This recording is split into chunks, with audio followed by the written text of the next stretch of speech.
안녕하세요. 오늘 2025년 9월 25일 오후 3시 지나고 있습니다. 창업 전문가의 시각에서 살펴보는 본격 시사 대담 팟캐스트 비버비버의 MS입니다. 그리고 함께하는 아이콘 빌더의 JJ, 네, 안녕하세요. 반갑습니다. NK 이사님.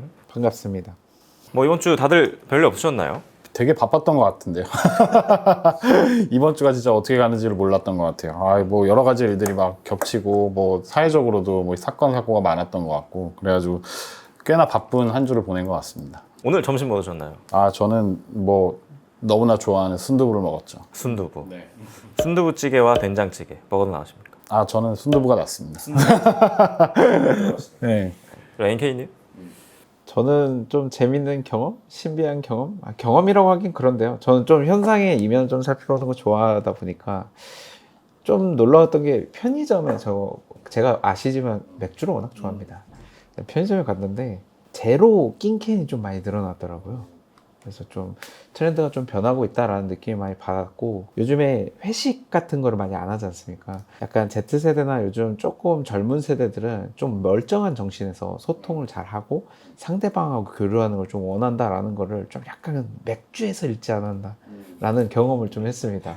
진짜 현상의 이면을. 네, 맞습니다. 근데 궁금한 게 그냥 뭐 곁다리 질문인데 제로 술 같은 거 있잖아요. 네. 제로 맥주 같은 거. 네. 그거 먹고 음주운전하면 잡힙니까? 글쎄요, 알코올이 없는데 잡힐까요? 혈중 알코올 농도잖아요, 사실은. 근데 이게 막 아예 없는 것까지는 아니던데 0.몇 이렇게 있긴 있는 것 같더라고. 그래도 제가 생각할 때는 무알콜 맥주라도 먹었으면 운전 안 하는 게 맞지 않을까. 무알콜 맥주를 먹으면 운전을 하면 안 된다. 그럼요. 어떻게 생각하시나요? 무알콜 맥주를 먹고 운전을 해도 된다 안 된다? 아시겠지만 제가 맥주를 먹는 속도와 양이 조금이라도 들어있으면 운전을 하지 않는 게 맞지 않나. 알겠습니다. 이게 참 갑자기 궁금했습니다. 네, 자 이제 본격적으로 비뉴스 시작해 보도록 하겠습니다. 이번 주에 가장 핫했던 주제는 네팔 혁명이었어요. 우리나라 일은 아니지만 네팔이 지금 굉장히 혼란스러워 보입니다. SNS에 불타는 국회의사당 영상이 막 올라오고 내각의 주요 인사들이 시위대에 이끌려 나오는 영상들이 퍼지기 시작했어요. 일단 간략하게 어떤 일이 있었는지 제가 먼저 브리핑을 좀 해드리겠습니다. SNS를 좀 금지했죠, 네팔 정부가. 그렇죠. 맞습니다. 일단 가장 큰 원인은 SNS 금지법 때문이 맞아요. 9월 8일에 네팔의 수도인 카트만두에서 반정부 시위가 벌어졌습니다. 반정부 시위가 왜 일어났냐 보면 되게 재밌는 부분이 많은데, 네팔에서 2024년쯤부터 SNS를 통해서 그 고위 정관계 인사들, 그러니까 어떻게 보면은 좀 지도자들의 자녀들, 이른바 네포키즈라고 한답니다. 이 네포키즈들의 사치스러운 생활이 널리 퍼지기 시작합니다. 네팔 국민들이 이들에 대한 비판 여론이 엄청 막 커지자 네팔 정부는 재밌게도 2025년 9월 5일 가짜뉴스, 증오 발언, 전기통신 금융 사기를 만든다는 명분으로 유튜브, 페이스북, 인스타그램, X 총 26개의 SNS를 무더기로 차단합니다. 자, 화가 굉장히 많이 났겠죠. 그래서 분노한 네팔의 Z세대가 시위를 주도하게 된 겁니다. 그래서 이 시위는 Z세대, 그러니까 젊은 세대가 주도를 한 시위예요. 이 부분에 대해서 어떻게 생각하시나요? 저는 이 현상에 대한 어떤 좀 그런 생각을 해봐야 될 것 같아요. 사실 저희가 Z세대라고 하면 1990년대에서 2010년대에 출생한 세대들인데, 이분들 같은 경우는 약간 좀 이제 그 호모 모빌리언스 세대거든요. 이제 뭐 사실 SNS를 막는다라는 게 이분들한테 다가왔던 어떤 현상의 팩트는 뭐냐면은 그냥 소통 자체를 하지 않겠다라는 걸로 받아들여졌을 수 있어요, 충분히. 그러니까 이제 뭐 단순하게 SNS를 막는다라는 게 무슨 뭐 대화를 하지 않겠다, 대화를 단절하겠다 이런 얘기보다 그냥 정부가 우리의 통신망 자체를 아예 차단하는 것. 그래서 아마 그들이 생각할 때는 이게 뭐지? 라는 생각이 좀 들었을 거고, 하루아침에 인스타가 막혔어요. 그러니까 그게 사실 단순하게 인스타의 문제가 아니라는 거죠. 왜 그러냐면은 그 네팔의 Z세대들 같은 경우는 대부분 가족들과의 소통도 대부분 SNS로 많이 합니다. 그렇죠. 근데 이제 그거는 뭐냐면은 가족들하고의 소통조차도 정부가 어떻게 보면 차단을 하겠다 라는 거하고 굉장히 좀 연결시켜서 생각을 해볼 수도 있는 거거든요. 그렇다라고 한다면 당연히 기분이 안 좋을 수밖에 없고 이게 뭔가라는 생각이 아마 진짜 갑자기 들었을 것 같아요. 저는 좀 사실 뭐 정부가 그런 조치를 취하는 것 자체에 대한 부분이 좀 너무 과하지 않았나 그런 생각이 좀 많이 들고 있습니다. 예. 사실 제가 Z세대니까 아침에 일어났는데 계정이 다 내려가 있고 인스타그램 접속이 안 되면 되게 분노가 많이 날 것 같아요. 황당하죠. 진짜 약간 아니 말씀하셨던 것처럼 뭐 그냥 내가 인스타를 재밌는 걸 못하게 해서 화가 난다기보다는 약간 기본권인 자유를 억압한다. 약간 이런 느낌이 많이 들었을 것 같거든요. 그러니까 마치 어떻게 보면은 그러니까 통신수단의 통신망을 차단한 거랑 똑같이 느낄 수 있는 거거든요. 그렇죠. 핸드폰을 뺏어버린 거랑 좀 비슷해요. 그렇죠. 예. 그런 생각이 들어요. 그러니까 Z세대가 주도할 수밖에 없었던 이유는 본인들이 어떻게 보면은 정말 누군가와 얘기할 수 있는 어떻게 보면 언어를 차단한 거거든요. 그러니까 말을 못하게 했다라는 측면에서 놓고 보면은 사실 화가 날 수밖에 없죠. 당연히. 예. 어떻게 생각하시나요? 사실 우리나라로 치면 이게 카카오톡을 막은 것 같은 느낌인 거라고 저는 이해를 좀 했거든요. 뭐 아까 말씀하신 국회의사당이 이렇게 불타는 영상 저도 봤어요. 근데 곰곰이 생각해 보면 정부에 있는 시설이나 주요 시설이 불타는 걸 보는 경우가 뭐 근래에는 뭐 이스라엘에 있었던 전쟁이나 아니면 러시아 전쟁이나 이런 케이스는 전쟁이니까라고 이해를 할 수 있는데 그냥 멀쩡히 있던 건물이 불타고 있는 거잖아요. 큰 하나의 사건으로 인해서.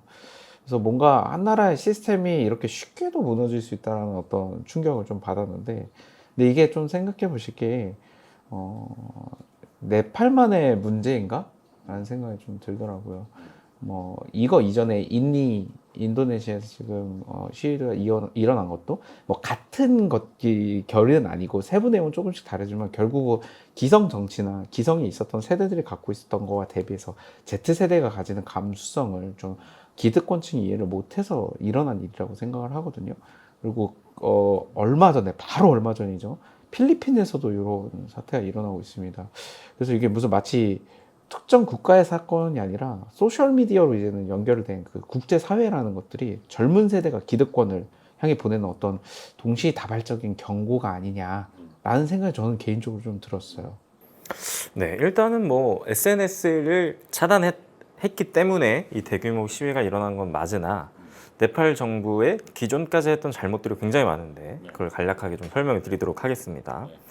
2008년 네팔이 공화정을 선포한 이후에 네팔 공산당 UML이라고 한다고 해요. 네팔 공산당을 비롯한 기성 정치권에 대한 네팔 국민의 누적된 분노랑 좌절감이 폭발한 것으로 많이 해석을 하고 있습니다. 예를 들면 고위층의 비리 수사가 막 되게 지연이 된다거나 정치인의 친인척들이나 자녀들이 막 아까 얘기했다시피 막 SNS 과시적 소비를 하고 있는 게 퍼졌다거나 이런 구조적인 부패 그리고 족벌주의가 만연한 것에 대해서 국민들이 그동안 굉장히 분노를 하고 있었지만 이 SNS 차단 사건이 기폭제가 되어서 빵 터져버린 거죠. 그래서 시위대의 주요 구호가 SNS를 뭐 다시 부활하라 이게 아니라 반부패, 투명성, 책임 정치 이렇게 얘기를 했다고 합니다. 뭐 어찌됐든 SNS 금지법을 비롯해서 이 국민의 기본권인 자유를 제하고 또 정치권이 부패했다는 것은 지금까지 드러나는 사실로 봤을 때는 뭐 사실 같아요. 그렇죠? 그래서 그거에 대한 국민들의 불만이 터져버린 것으로 이해가 좀 되는데 비슷한 역사가 우리나라도 좀 있었잖아요. 그동안. 그래서 그거에 대해서도 한번 논의해볼 점들이 좀 있을 것 같아요. 이 네팔 국민들에 대한 분노 어떻게 생각하십니까? 저는 뭐 너무 당연한 거라고 생각을 하고요. 사실은 뭐 지금 어떻게 보면 초연결의 시대에 지금 뭐 사실은 뭐 어떤 국가 간의 경계도 지금 없어지고 있는 상황인데 국가 내에서 지금 이런 일이 일어났다는 것 자체가 사실 정말 말도 안 되는 얘기죠. 근데 그 비슷한 사례들이 사실 뭐 멀리 가지 않아도 뭐 중국에서도 있었고 그리고 뭐 우리나라에서도 과거에 좀 이런 언론 통제나 이런 거를 통해서 했던 사실들이 또 있었고 그리고 또 지금 뭐 이런 일들이 아주 뭐 아예 없거나 그렇지는 않거든요. 이런 측면으로 좀 바라봐야 될 것 같은 게 그 디지털 거버넌스에 대한 부분을 사실 뭐 포지티브하게 굉장히 적용하는 국가가 있는 반면에 네거티브하게 적용하는 국가들도 있는 것 같아요. 포지티브하게 적용을 했던 뭐 에스토니아 같은 나라들 같은 경우는 굉장히 조금 산업이 부흥을 하는데 그 어떤 디지털 리터러시 정책이나 이런 것들이 굉장히 많이 도움이 됐는데 그에 반해서 네팔에 있는 지금의 상황은 그간에 어떻게 보면 누적되어 있던 감정이 폭발을 한 거라고 생각을 할 수도 있어요. 원래 네팔이 사실은 2008년도에 민주공화정이 들어서기 전에 사실 왕정체제의 국가였어요. 그러다 보니까 조금 억압되어 있던 표현의 자유를 좀 할 수 있는 시기가 왔고 좀 그런 표현의 자유를 어느 정도 만끽을 하고 있었는데 그런 부분을 아예 그냥 뭐 국가 차원에서 통제를 하겠다.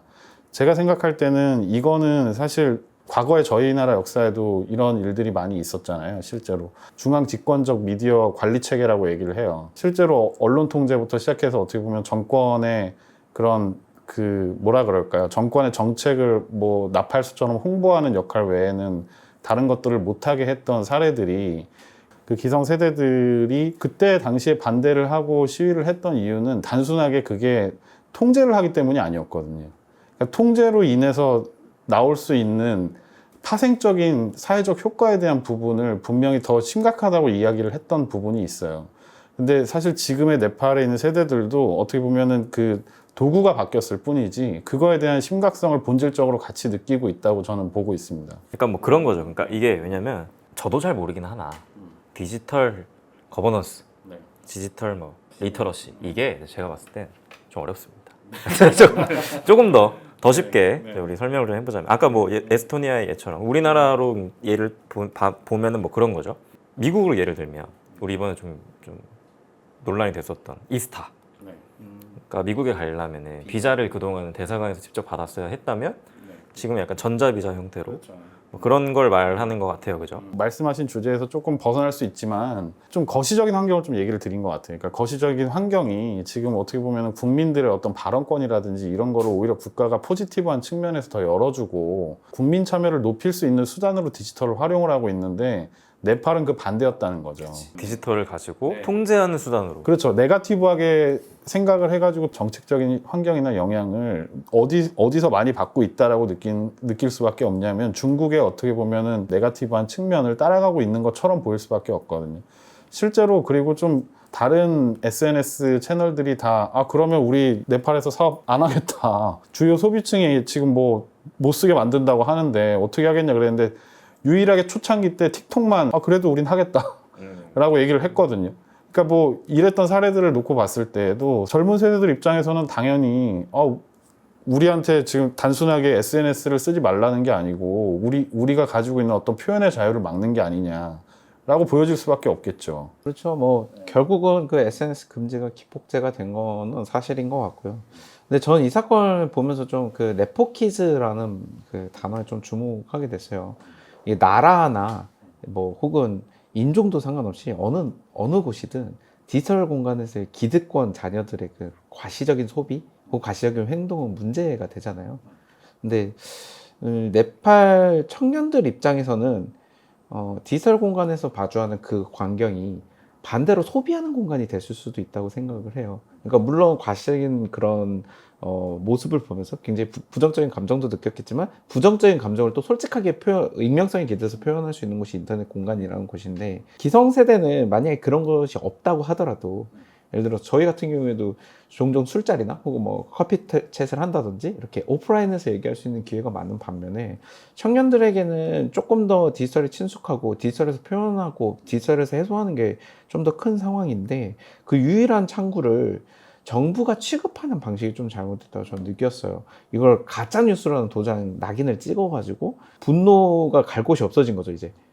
그곳이 문제가 되는 공간이자 분노를 해소하는 공간이었는데 이제 문제는 없애고 분노는 표출 못하게 막아버리려고 하는 아까 말한 중국식의 어떤 네거티브한 정책을 가지고 가는 것 같은데요. 중국식의. 예. 저희가 중국을 미워하는 건 아니지만 아니 뭐 향간에는 이 네팔 사건에 대해서 뭐 중국의 개입이 많지 않아서 뭐 혁명에 성공할 수 있었다 이런 시각도 나오고 굉장히 흥미롭던데 사실 저는 그런 느낌 받았어요. 정부가 너희는 불평한 자격도 없어. 그냥 우리가 시키는 대로 해. 라는 느낌을 좀 메시지를 강하게 너무 주지 않았나. 저는 어떻게 생각했냐면 이 SNS는 막타다 이렇게 생각을 했어요. 공감합니다. 체력이 다 빠져 있는 상태에서 막타를 딱 쳐서 분노가 빵 터져버리는 현상이 됐고 사실 뭐 우리나라도 자유로울 수는 없죠. 이 문제에 대해서는 구조적인 부채나 뭐 부패나 이런 거에 대해서는. 근데 문제는 제가 봤을 땐 조금 더 가볍게 이야기를 해보자면 이 기성 정치권의 이제 어떻게 보면 부르주아들의 자식들이 조금 어렸다. 이걸 왜 이렇게 SNS에 다 티를 내고 분노를 왜 자극했을까? 저는 그 부분도 사실은 좀 잘못된 거라고 생각을 했어요. 그러니까 그들은 어떻게 보면은 그 잘못이라고 생각을 안 했을 수도 있어요. 왜 그러냐면 그 네팔이 전통적으로 그 힌두교가 한 전 국민의 한 80% 정도 되는 나라입니다. 근데 그러다 보니까 계급 제도에 대한 부분이나 그런 부분에 대한 게, 그리고 또 네팔이 공화정이 된 지가 얼마 안 됐잖아요. 사실은. 그렇죠. 예, 그 왕정이었던 체제였고 족벌이 남아 있었어요. 계속 남아 있는데, 그러다 보니까 그들이 생각할 때는 내가 계급주의 사회에서 내가 뭐 이렇게 잘 먹고 잘 사는 거 너무 당연한 거 아니냐. 사실은 뭐, 그리고 내가 SNS에 나도 뭐 계정 있고 표현의 자유가 있는데 뭐 내가 그렇게 내세우는 것 자체가 뭐가 잘못된 거냐라고 생각했을 수 있다고 생각해요. 저는 충분히.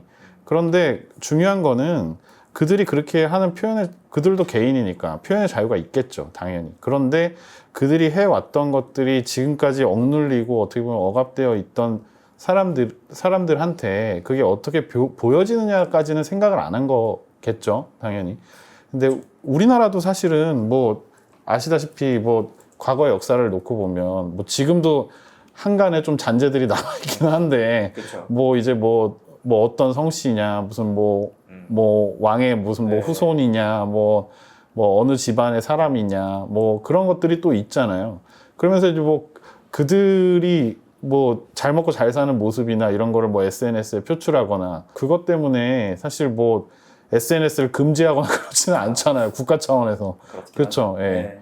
다소 공화정에 대한 이해가 부족했다. 이렇게 생각이 들었습니다. 아까 말씀하셨던 것처럼 뭐 그들은 그렇게 자랐기 때문에 그렇게 생각할 수 있으나, 어쨌든 공화정이 들어왔고 자유와 평등이 헌법 정신으로 얘네도 네팔도 기재가 돼 있더라고요. 네. 그 부분에 있어서는 약간 좀 잘못됐다, 저는 그렇게 생각합니다. 네, 잘못 표출이 됐다. 그래서 뭐 더 하실 얘기 있으십니까? 사실 저는 좀 개인들에 집중하고 싶어요. 청년들 개인 입장에서 메시지를 좀 생각해 봤으면 좋겠는 게, 우리나라도 사실 그렇게 다르진 않습니다. 다만 우리나라는 굉장히 공고한 민주주의 국가고 그런 것들에 대한 시민의식이 성숙한 편이죠. 그것 때문에 이런, 그리고 네포키즈 같은 정도의 수준의 부정부패가 뭐 일상적으로 일어나는 정도까지는 아니기 때문에, 뭐 네팔에 비교해 봤을 때 말이죠. 근데 여전히 우리나라도 인터넷 공간을 보면 청년층의 박탈감에 대한 이야기들이 굉장히 많이 나오거든요. 좀 이 메시지에 한번 좀 집중을 저는 해봤으면 좋겠다는 생각을 많이 했습니다, 이번 사태 보면서. 뭐 그 생각도 했어요. 저희가 이제 우리나라도 사실은 이 구조적인 부패가 굉장히 만연했을 시절에 SNS가 있었다고 하면은 저는 비슷한 현상이 일어났을 거라고 생각을 하거든요, 개인적으로. 네, 그럴 수 있을 거라고 충분히 생각을 합니다. 그러니까 사람 누구나 다 그 좀 약간 심리적인 요인으로 보면 상대적인 박탈감을 느끼는 대상이 있거나 그러면 자기 방어 차원에서 그 사람들이 가지고 있는 어떤 뭐 잘못된 성향이나 아니면 그 사람들에 대한 어떤 그 심리적 차별성이나 이런 것들을 느낄 수밖에 없다는 부분이 있어요.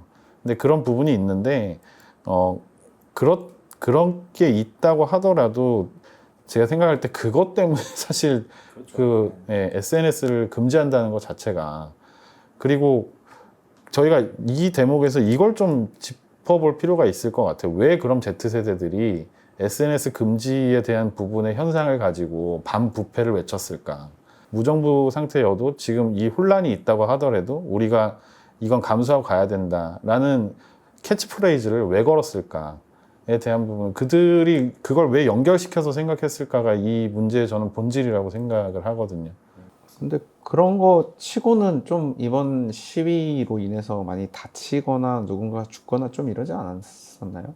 네. 그래서 좀 그 다음으로 좀 얘기를 해보자면, 사실 이 시위가 하나 좀 알아두셔야 되는 게 폭력성을 굉장히 짙게 띠고 있는 시위였습니다. 뭐 외무장관, 총리 와이프, 뭐 이런 뭐라고 해야 돼요? 정부의 주요 인사들을 시위대가 막 체포를 해서 폭행을 하고 있는 동영상이나 국회 의사당, 뭐 그리고 뭐 정부 주요 건물들이 막 불에 타는 영상들이 전 세계에 있는 영상 그 SNS로 막 다 퍼지기 시작했습니다. 그래서 이 당시 현재까지 부상자 수는 무려 1,368명에 달하고 사망자는 72명에 달합니다. 여기서 좀 생각해 봐야 될 지점이 있는 게 아무리 정부가 잘못이 있다고 하더라도 이런 폭력성을 띠는 시위가 정당화될 수 있는가에 대한 거는 생각을 해볼 필요는 있는 것 같아요. 물론 이 폭력성을 정당화할 수는 없습니다. 폭력성을 정당화할 수 없는데 그리고 사상자가 발생한 것도 정말 끔찍한 일이죠. 근데 우리가 좀 생각해 볼 게 이 사건의 본질은 폭력성에 있지는 않아요.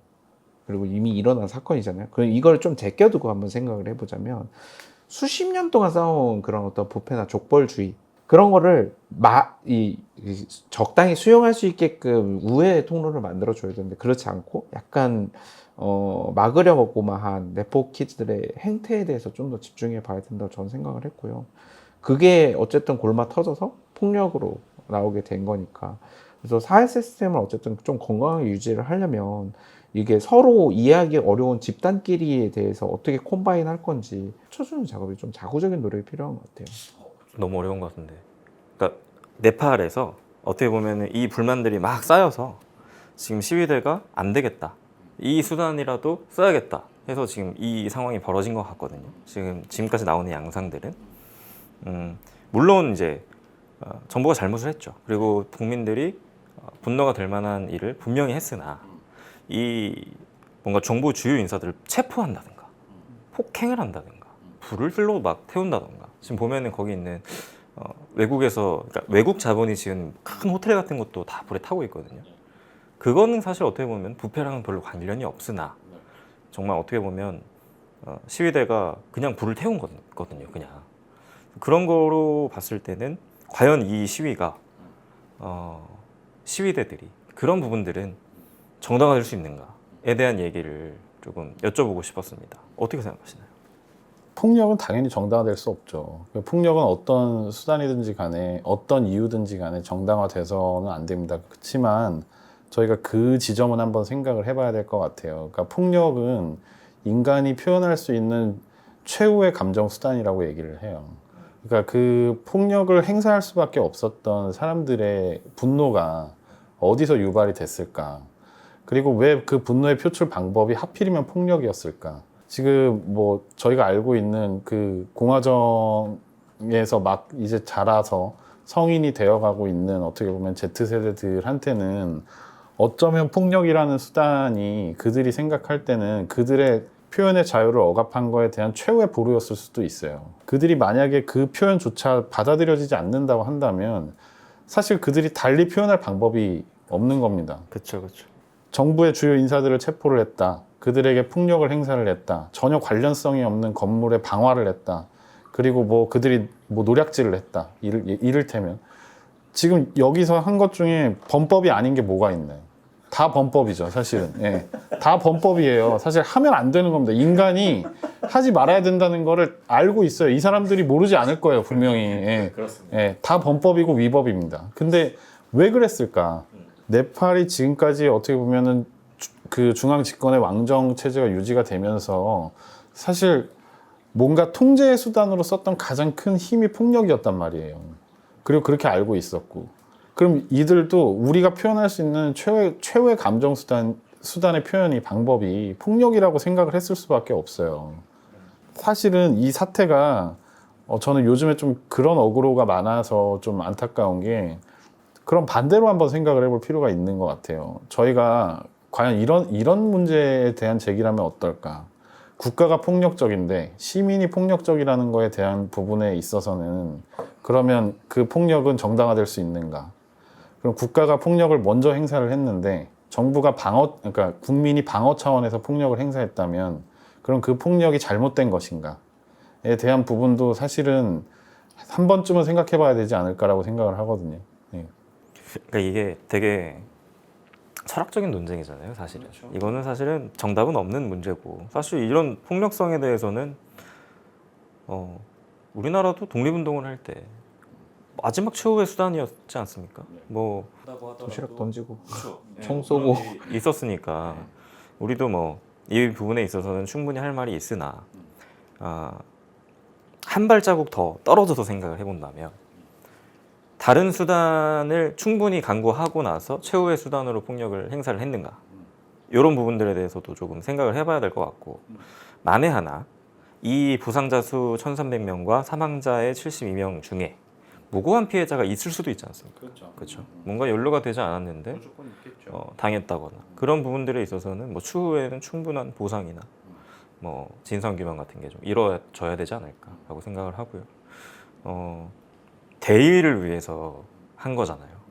더 나은 나라를 바랬기 때문에 네팔 국민들이 들고 일어난 거니까 모쪼록 이런 아픔을 좀 딛고 잘 상처를 좀 아물 수 있는 그런 발전이 됐으면 좋겠네요. 정말 좀 그래야 될 것 같습니다. 이 행위 자체에 대한 부분은 좀 그래야 된다고 생각을 많이 해요. 저희 그 민주화 세대 선배님들도 사실 시위를 할 때 폭력에 대한 정당성을 부여할 수는 없지만 방어권에 대한 행사를 위해서 폭력을 사용하긴 했거든요. 막말로 막 정경이랑 군인들이 와가지고 막 몽둥이 갖다 때리는데 자기가 자기 방어를 위해서 폭력을 쓰는 것 자체는 그거는 뭐라고 할 수가 없는 거잖아요, 사실은. 자위권이죠. 네. 개인의 존재는 굉장히 미약하고 국가의 존재는 엄청나게 큰데 국가를 위해서 행사할 수 있는 최소한의 방어권조차도 없는 게 아닌가. 뭐 이게 우리가 정당화의 영역과 이해의 영역을 좀 분리해야 된다고 저는 생각을 해요. 정당화의 영역은 사실상 정당화할 수 없습니다, 폭력. 그러니까 이건 책임 관계, 약간 사후 조치에 가깝다고 저는 좀 많이 느꼈거든요. 이미 벌어진 폭력은 어떻게 막을 수 없으니. 근데 저는 이해의 관점에 좀 더 접근을 하고 싶은 거고, 다른 부분이 있다면 우리가 이전까지 있었던 아까 말했던 어떤 정의로운 일을 하기 위해서 이 폭력이 수반된다는 이 연결 고리는 조금 끊어낼 때가 됐다라고 저는 생각을 해요. 이 디지털 환경에서 너무나도 강력하게 빠르게 그 상황들이 번지고 있고, 그리고 조작하기도 좀 편해졌어요. 뭐 네이버에선 그런 얘기도 있더라고요. 상위 3%가 뭐 70%의 댓글을 단다 뭐 이런 얘기가 있었는데, 과연 우리가 보고 있는 언론이나 주류 여론이나 이런 것들이 진짜로 그거 현상과 맞닿아 있나? 라는 거에 대해서 국민들 역시도 폭력성 자체보다는 그 시위의 참여 자체보다는 그 이면에 있는 것들을 이해하려는 노력이 저는 필요하다고 생각해요. 그런 점에서 폭력을 행사하기 전에 디지털로 모이고 뭔가 활동할 수 있는 것들을 좀 더 보여줄 수 있으면서도 활동할 수 있는 무언가를 만들었으면 어땠을까라는 좀 안타까움은 저도 존재를 하는 것 같습니다. 근데 너무 때리더라고요. 막 깜짝 놀랐어요. 보셨어요? 네, 봤습니다. 날라차기를 해가지고 너무 때리더라고. 저 깜짝 놀랐습니다. 재무장관인가 그랬던 것 같은데 도망가고 막. 그 사람이 날라차기를 맞아서 벽에서 부딪혀서 이렇게 못 일어나더라고요. 그 정도로 충격이 있으려면 사실 굉장한 의학이 필요하지 않습니까? 근데 전 영화를 보는 듯한 느낌도 들고 사람이 막 도파민이 도는 건지 막 흥분이 되더라고요, 처음에. 그래서 한참 생각해봤는데 이래서 폭력성을 가미를 하는 건가? 이슈화되기 위해서 이런 것들을 하는 건가? 그러면 이게 참 정당화될 수 있는 문제인가? 라는 거는 굉장히 참 어려운 문제인 것 같습니다. 저도 참 양가 감정이 들었어요. 그 보면서 얼마나 화가 났으면 저렇게까지 국민들이 분노를 할까? 1번. 2번. 사람 저렇게 때려도 되나? 저렇게 많은 사람들이 저 2명, 저 와이프랑 저 재무장관을 저렇게 패도 되나? 우리가 사실 잘못을 하면 우리 사회에서는 재판을 하고 모두가 공감하는 법의 체계 안에서 재판을 하고 벌을 주잖아요. 근데 거기서는 약간 흡사. 법이 없다면 저렇게 되려나? 그래서 법 체계라는 게 있는 겁니다. 네. 사적 단계 극단적인 상황인 거죠, 그게 지금. 네, 아무튼 모쪼록 잘 상처를 아무셨으면 좋겠고요. 그리고 이 혁명 중에 또 재밌는 일이 또 있었습니다. 시위대가 디스코드에서 투표를 해서 임시 총리를 선출을 했어요. 네팔의 전 대법원장 수실라 카르키를 임시 총리로 선출했는데 이 선출 이후에는 또 되게 재밌게 이 네팔 시위의 폭력성이 굉장히 잦아들었고 일상을 회복했습니다. 뭐 상점이 다시 문을 열고 뭐 교통수단들이 다시 다니고 이런 것들. 그래서 이 Z세대가 주도한 시위라 그런지 투표를 사실 디스코드로 진행을 했다는 건 되게 신박하거든요. 그렇죠? 왜냐하면 디스코드가 뭐 다들 아시겠지만 뭐 게임이라든지 그렇죠. 뭐 이쪽에서 이제 음성 채팅하는 어플이란 말이죠. 거기서 이제 진행이 됐던 거니까 되게 신박했다라고 평가를 많이 받는데 이게 약간 미래 세대, 우리의 바로 밑세대가 하는 정치 참여 방법을 미리 봤다는 외신의 평가도 되게 많았어요. 동시에 이 문제도 좀 있었는데 아무래도 디스코드로 투표를 하다 보니까 네팔 국적 확인이라든지 뭐 신원 확인이라든지 이런 부분들이 조금 미흡하게 됐었거든요. 그래서 실제로 네팔 국적이 아닌 사람들도 투표에 참여할 수 있었고 시위대가 민 후보가 있고 시위대가 아닌 사람들이 지지하는 후보가 있었는데 디스코드에서 이제 투표를 진행하다 보니까 아무래도 시위대가 많이 참여를 했을 거 아닙니까? 그래서 시위대가 이제 지지하는 후보가 임시총리가 됐다라고 합니다. 이 전자투표 Z세대 시위대의 이 빠른 결정 이 부분에 대해서는 어떻게 생각하십니까? 저는 좀 새로운 정부의 그 구성이나 선출 방법에 대한 하나의 좋은 시사점을 준 사례라고는 생각이 듭니다. 근데 그 시위대에 참여했던 사람들이 어느 정도 대부분 이제 투표에 참여를 해서 지금의 어떻게 보면 정권을 만들기 위해서 노력을 했는데 그럼에도 불구하고 그 후에 일어난 현상을 좀 봐야 된다고 생각을 합니다. 일상이 회복됐다는 겁니다. 그러니까 시위대에 참여를 했던 참여하지 않았던 일상이 회복 중에 있다. 사실 모든 정부의 정통성이나 어떻게 보면 정당성에 대한 부분은 저희가 왕조 정치가 아닌 이상 투표로 이루어집니다. 그러니까 투표라는 건 어떻게 보면 국민이 가지고 있는 참정권을 바탕으로 해가지고 사실은 우리의 대표를 우리가 선출하는 행위인 거잖아요. 그런데 신뢰성이 있느냐, 아니면 그 방법 자체가 정의로웠느냐에 대한 부분을 가지고 아마도 제가 생각할 때 네팔에서는 이번에 굉장히 좀 높이 평가를 하고 있다고 생각을 해요. 시민의식 자체에서. 그래서 비록 내가 원하는 사람이 아니었다고 하더라도 어느 정도 동의를 하고 있는 분위기라고 지금 생각이 들고 있습니다. 그리고 우리가 뽑은 사람인 만큼 우리가 조금 더 지금의 이런 혼란이나 사태를 먼저 자발적으로 수습을 하고 일상 회복을 해서 좀 국가가 조금 더 발전적인 방향으로 돌아갈 수 있게끔 좀 우리가 노력을 해야겠다라는 어떤 자발적인 시민의식이 발현될 수 있게끔 한 그런 좋은 사례라고 생각이 들거든요. 사실 저희도 뭐 어떤 그 정당의 지지율이라든지 아니면 정치권이나 어떤 선거에서의 어떤 그런 뭐 특정 후보에 대한 뭐 지지율이라든지 이런 것들이 가끔 이렇게 나오거나 정당 지지도나 이런 것도 나오기는 하는데 근데 실제로는 그런 파트가 SNS 투표를 통해서 이루어지진 않잖아요. 저희도 그렇죠. 근데 저는 이 사건을 볼 때 되게 재밌었던 게 뭐냐면 모르겠습니다. 일단은 저는 대의민주주의라는 거를 가정에서 생각을 해보면 그러니까 우리가 누군가한테 우리의 권한을 위임하는 행위잖아요. 투표가. 그래서 절차가 굉장히 복잡하잖아요. 신원 확인도 하고 우리가 직접 다 전자투표가 아니고 기표에서 투표하는 이유가 그 대의민주주의를 절차적으로 완벽하게 하기 위해서 하는 거잖아요. 근데 저는 이걸 보면서 저거에 네팔 국민들이 동의할까? 왜냐면은 시위대가 아닌 사람들도 분명히 있었을 테고 디스코드로 막 후루룩 투표가 이루어진 거니까 저거를 시민들이 받아들일까? 라는 걱정도 동시에 됐거든요. 왜냐면 또 다른 혼란을 불러일으킬 수 있는 수단이라고 생각을 했었어요. 저는 우리나라로 예를 드는 건 좀 그렇긴 하지만 아무튼 뭐 무슨 큰 일이 일어나가지고 무정부 상태가 됐습니다. 근데 누군가 주도하는 사람들이 뭐 인스타그램 투표로 진행을 했어요. 새로운 정부 투표를. 근데 우리나라 50대 이상의 인구는 사실 인스타그램이 뭐예요?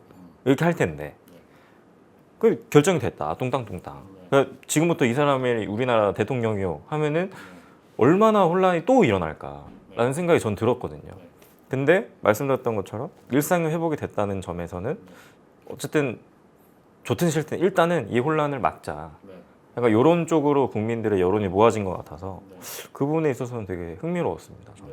저도 굉장히 상징적인 사건이라고 생각을 해요. 일단 Z세대가 좀 주도를 한 시위잖아요. 시위 자체가. 그러다 보니까 기존에 있었던 시위 방식을 많이 벗어났었고 그 중에 하나가 극단적인 폭력성도 있었지만 이 부분도 다른 이면이라고 좀 생각을 하면 전 좋을 것 같아요. 왜냐면 그들이 가장 신뢰하는 형태의 플랫폼에서 가장 빠르고 직접적인 방법을 쓴 거거든요. 제가 알기로 뭐 한 7천여 명 정도가 참여했다고 하는데 사실 많은 숫자는 아닙니다만 그럼에도 불구하고 굉장히 성숙했다고 저는 느꼈어요, 개인적으로. 왜냐면 기존에 있었던 이제 족벌 사회나 아니면 어떤 네포키즈의 어떤 행태들은 실질적인 무력적인 물리적인 폭력을 행사하지 않았다 할 뿐이지 사실 사이버상에서 폭력을 계속해서 행사하고 있었다고 저는 판단을 했거든요. 근데 똑같은 사이버 공간에서 이들은 성숙성을 보여주는 일을 저는 해냈다고 좀 생각을 해요. 제가 알고 있기로는 총리나 국가의 수장이 디지털로 선출된 최초의 사례라고 지금 알고 있는데 어쩌면 인류사가 새로운 형태의 어떤 국가 소통 체계나 이런 수장을 뽑는 체계 그리고 그런 것들을 만들어 나가는 거버넌스 자체가 아까 거버넌스 얘기하셨는데 어떤 구조나 이런 것들이 생겨나는 새로운 잉태의 시점이 아닌가 싶어요. 그래서 저는 물론 우려스러운 시점도 역시나 공감은 합니다만 생물학적으로 보면요 그 다양한 계파가 나뉘잖아요. 저희 인간종도 다양한 그 유인원 라인에서 유일하게 살아남았잖아요. 네. 근데 도태된 디지털 방식은 언젠가는 무너지고 새로이 태어나고 또 새로운 곳에서 더 새로운 시도를 할 건데 이 시도 자체가 저는 너무 성숙하고 멋있는 행위라고 저는 좀 느껴졌어요. 저도 사실 기존의 투표 제도가 갖고 있었던 시간적 그리고 재화적 한계를 많이 깨부쉈다고 생각을 하는데 그래도 제 생각입니다. 제 생각은 시간이 조금 걸리더라도 더 정당한 절차를 거쳤어야 하지 않나 라고 생각해요. 그 말씀하신 것처럼 절차의 민주주의도 어떻게 보면 절차도 하나의 굉장히 중요한 그런 정통성의 판단의 기준이죠. 근데 아마 제가 생각할 때는 지금의 네팔 시민들은 암묵적 동의가 있을 것 같아요. 그러니까 이제 이 암묵적 동의가 사실 표면적으로 보이지 않을 건데 이제 더 이상의 혼란을 조금 중지시키고 조금 이제 우리도 일상으로 좀 돌아가자. 그리고 또 한 가지는 뭐 그 모수가 중요한 게 아니라고 생각을 해요. 사실 7,000명이던 뭐 8,000명이던 그게 중요한 게 아니고 기성세대들이 제가 생각할 때 어떻게 보면 좀 약간의 동조 심리도 있지 않았나라는 생각이 들어요. 무슨 동조냐면 우리 아이들이 저 사람을 지도자로 선발을 하는 게 맞다고 얘기를 하는데 기존에 우리는 왕정체제에서 익숙했던 사람들인데 민주주의를 경험해봤던 이들의 시각이 맞지 않겠는가에 대한 동의가 조금 암묵적으로 깔려있지 않았을까라는 생각도 좀 해보거든요. 그래서 부모 세대들이 우리가 앞서서 나가기보다는 저 결과값에 대해서 우리가 존중을 해주자라는 일측의 입장도 저는 충분히 있었을 거라고 생각을 합니다. 네, 어쨌든 사실 지금 이렇게 디스코드로 선발된 거는 임시총리고 그렇죠. 이제는 정식 총리를 또 이어나간다고 해요. 또 뭐 누군가 출마를 할 테고 그건 이제 조금 더 정당한 절차를 거칠 것으로 보입니다. 좀 네팔이 안정을 좀 찾았으면 하는 마음에서 저희도 이렇게 바라는 마음으로 이번 주제를 다뤘던 것 같은데 이번 주제에 대해서 마지막 마무리 발언들 좀 한번 총평을 들어보고 싶어요. 한 분씩. 네. 이번 사태가 좀 시사하는 바가 좀 여러 가지가 있는 것 같습니다. 근데 사실은 제가 조금 그 관심 있게 봤던 그 어떤 섹터가 어떤 거였냐면은 그 엄밀히 말하면은 지금 네팔 같은 경우는 전체 GDP의 33%를 외화벌이로 충당을 하고 있습니다. 그러니까 국민들이 국가 내에서 일자리가 없기 때문에 Z세대들 같은 경우에 주변에 있는 국가에 나가서 일을 해가지고 돈을 벌어서 가족들한테 그걸 송금하는 유일한 수단이 뭐였냐면 SNS였어요. SNS 플랫폼이고 SNS가 소통의 수단이었고 그런데 그걸 막는다는 건 어떻게 받아들여졌던 거냐면 그들한테 삶에서 가장 중요한 가족과의 연결고리를 끊어내라고 하는 것처럼 들렸을 거고 그럼 이게 본질적으로 왜 이렇게 됐는가라고 생각을 해봤을 때 결국은 본인들의 어떻게 보면 지배계급으로 있는 사람들이 그거를 본인들의 어떻게 보면 치부가 드러나거나 그 치부가 드러나지 않기 위한 개인주의적인 판단으로 인해서 국민 모두가 쓰고 있는 이 삶의 연결고리를 끊어내겠다고 했을 때 분노가 극에 달했을 거라고 저는 생각을 합니다. 근데 그런 측면에서 놓고 보면 앞으로 어떤 SNS가 단순하게 통신수단인가에 대한 부분에 대해서도 한번 시사해보는 바가 큰 사건이었다고 생각을 하고, 그리고 또 한 가지는 지금 뭐 민주주의에 대한 어떻게 보면 새로운 형태, 어떤 절차적 정당성에 대한 부분에서 시사하는 바들이 굉장히 큰 사건이었기 때문에 네팔이 이번에 어떻게 보면은 굉장히, 그리고 또 사실 예전하고 다른 게 뭐냐면 이런 어떤 반정부적 혹은 혁명적인 시민의 시위가 있을 때 이렇게 짧은 시간 안에 뭔가 마무리가 되는 경우가 없었거든요. 그런데 그거 21세기에 어떻게 보면은 디지털이 도구가 된 시위의 모습이 어떤 거였는가에 대한 부분에서도 굉장히 큰 시사점을 주는 사건이었다고 생각이 듭니다. 네. 네. 어떻게 생각하십니까? 사실 아까 말씀하신 대로 보통 이런 게 빨리 끝나려면 역사적으로 이런 권력 공백기죠. 이때 군부가 쿠데타를 해서 군부 정권으로 이제 전환이 되는데, 굉장히 인상적이었던 거는 군부가 굉장히 폭력적인 시위대를 폭력적으로 대하지 않았어요. 물리적인 폭력을 행사하지 않았어요. 그런 성숙성은 사실 저 같은 F는 감명이 울리거든요. 울림이 있거든요. 그래서 질서 유지를 돕는 우군의 역할로서 역할을 다했다는 느낌을 좀 받았는데, 이런 것들이 네팔의 미래를 좀 긍정적으로 이끈다고 생각하고, 지금 사실 흔히 말해서 독재 정권이나 부패 정권을 이제 갈아치우고 민주주의를 이식하려는 시도들이 다시 독재 정권으로 돌아가는, 그러니까 민주주의가 좀 실패하지 않았나라는 물음표가 찍히는 시기거든요. 그럴 때 이런 네팔의 이런 약간 그런 느낌이 있어요. 나쁜 빌런을 설정해놨다라는 느낌을 좀 받았어요. 그런 사건을 볼 때마다. 근데 이번은 그냥 네포키즈나 기득권과 시민의 싸움에서 시민이 이긴 게 아니라 다 같이 싸웠고 다 같이 평화롭게 해결했고 이제 나아가는 출발 선상에 최초에 있다는 좀 느낌을 받아요. 네. 그래서 전 세계에 이렇게 삐걱거리고 있는데 어떻게 보면 해답을 제시하는 선구자가 네팔이 될 수 있지 않을까 생각하면서 좀 아까 말씀하신 대로 잘 아물었으면 좋겠습니다.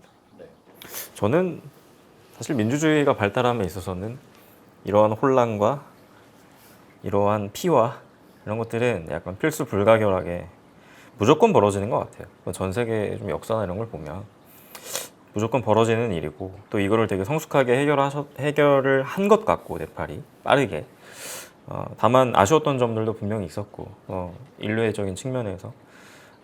하지만 대의를 생각해 보면 저는 네팔 국민들이 바라던 바를 이뤘을 거라고 생각을 합니다. 그리고 앞으로가 더 중요하니까. 그렇죠. 이 새로 선출되는 이 새로운 정부는 이전의 정부가 했던 이런 악습들을 답습하지 않고 따라하지 않고 새로운 좀 청렴하고 좋은 나라를 만들었으면 좋겠습니다. 네, 오늘 여기까지 좀 비버 마무리 해보려고 하는데요. 오늘도 끝까지 1시간 동안 이렇게 끝까지 들어줘서 너무너무 감사드립니다. 따로 마무리 바로 안 하겠습니다. 네. 끝까지 봐주신 여러분들 감사합니다. 인사 한번 해볼까요? 안녕.